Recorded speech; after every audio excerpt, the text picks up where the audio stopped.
And you see, this could find you. Go and sleep in that place. My mother is not a witch. My mother is not a witch. Go and sleep there. You guys either you sleep or me do. I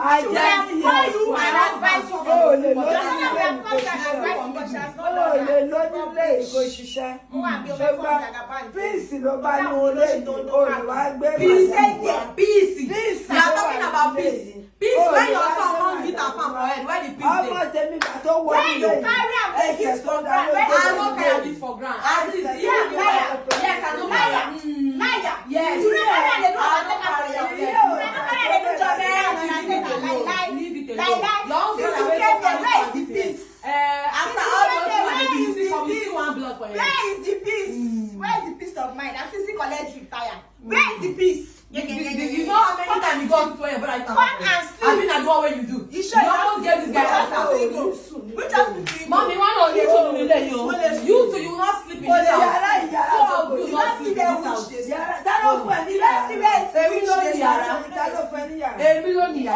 This is my home. And you told me to visit on this house.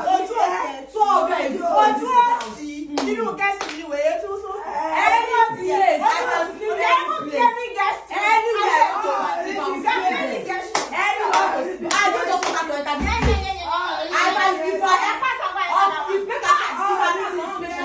She won't find her. So if I pass you people enter. My mother is there. What for your mother? My mother is let us be pushing out of promotion. What for your mother? Let them come and say, shame the cash on mama. Shame for waiting.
Yes, you beg of you beg of you know who is begging. He's not begging. You know you.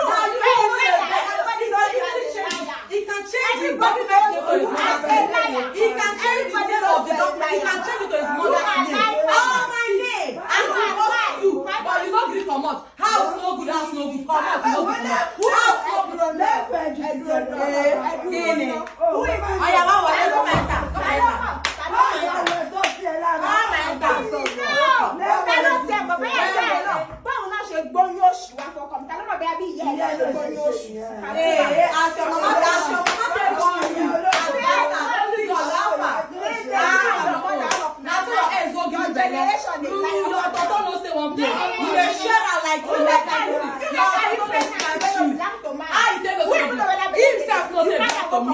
He belongs to himself, not his brothers belong to him. We will not confirm your own. We don't talk about it. They belong to him. You can't stand the Japan at that same day. Who are you? If you miss somebody else, it's not person to share to Togo. You see you when they spend. Yee. Bravo, Olosho. Bravo.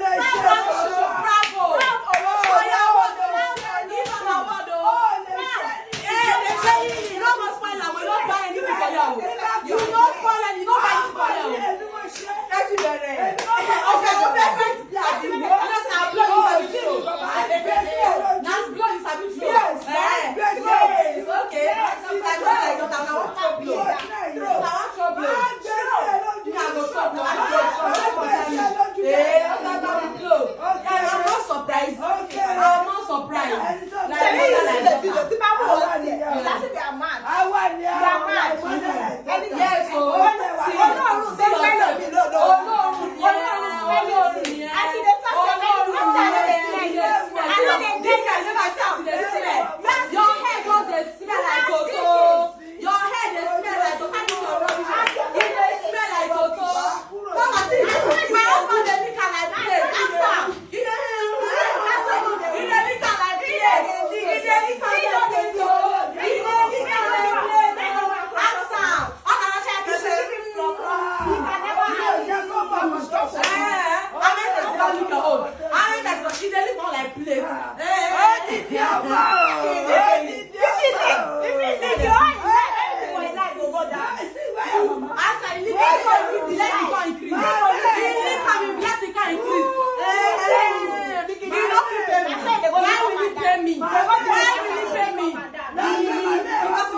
ló máa sùn sí ìyá. Don't sùn sí ìyá.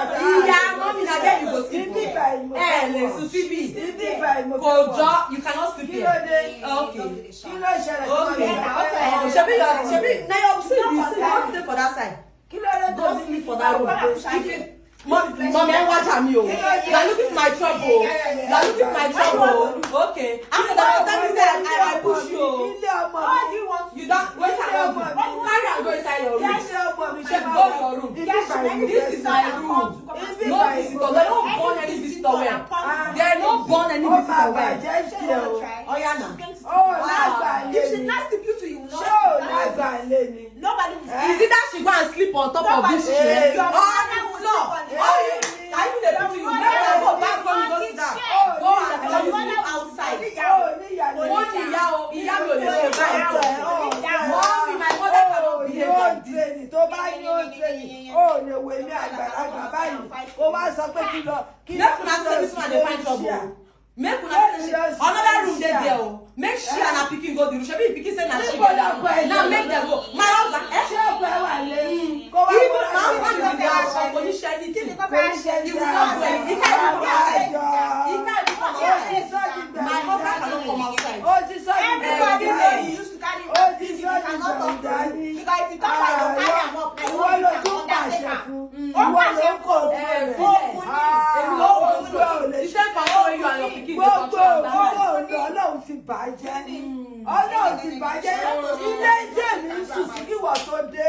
Ìwọ wá sọ fẹ́ mi pé kébì máa wọ̀ Lè ṣe síbí. I have arrived. Kébì lọ sùn sí Yes, so I have arrived. Ṣé ìyá ẹ̀ bá wá? I have arrived. Ìyá ẹ̀ lọ sùn sórí iṣẹ́ I don't already. I don't balance. Ìwọ ọmọdé ò dẹ̀dẹ̀ lọ. Mommy, I'm respecting you. You dey make noise. I just enter inside lock Kí you ló for gbé you. ṣáyà? I dey respect you. Ọlọ́run. See you wey get respect. You wey get respect. You wey dey get respect. You wey get respect. Of course I no respect. How far for you wey get respect? Your mama dey say dey pay you but no see pay. They are pretending so that when they divorce you, they will come and marry you legally. So you should. Ọlọ́run. You know that you are the problem in this house.